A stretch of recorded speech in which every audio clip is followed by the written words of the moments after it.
Romania தேசத்தில் ஒரு பள்ளத்தாக்கு இருக்கிறது. அங்கு ரோஜா பூக்களை மட்டுமே வளர்க்கின்றார்கள்.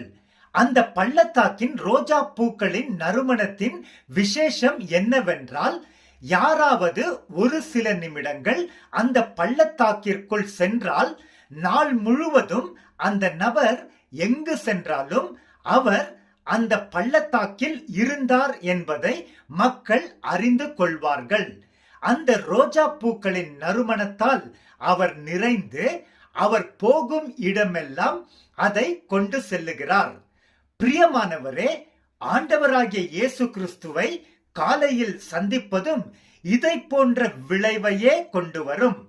அவரது பிரசன்னத்தின் நறுமணம் நாள் முழுவதும் நம்முடன் செல்லுகிறது. நம்மை சந்திக்கும் எவரும் தேவனின் பிரசன்னம் நமக்குள் நிலைத்திருப்பதை உணர்வார்கள். இயேசு கிறிஸ்து சாரோனின் ரோஜாவும் பள்ளத்தாக்குகளின் லீலி மலராக இருக்கிறார்.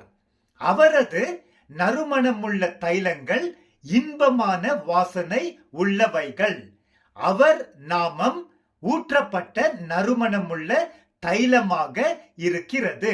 உன்னத பாட்டு 2:1-1:3. அப்போஸ்தலர் பவுல் எழுதினார், கிறிஸ்துவிற்குள் எப்பொழுதும் எங்களை வெற்றி அடைய செய்து எல்லா இடங்களிலும் எங்களை கொண்டு அவரை தெரிந்து கொள்ளுகிற அறிவின் நறுமணத்தை வெளிப்படுத்துகிற தேவனுக்கு ஸ்தோத்திரம்.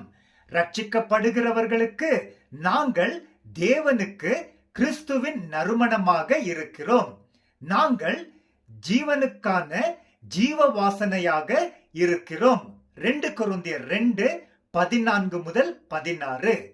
தன்னை பற்றியும் மற்றும் தன்னுடன் ஊழியம் செய்த மற்றவர்கள் பற்றியும் பவுல் நம்பிக்கையுடன் இதை அறிவித்தார்.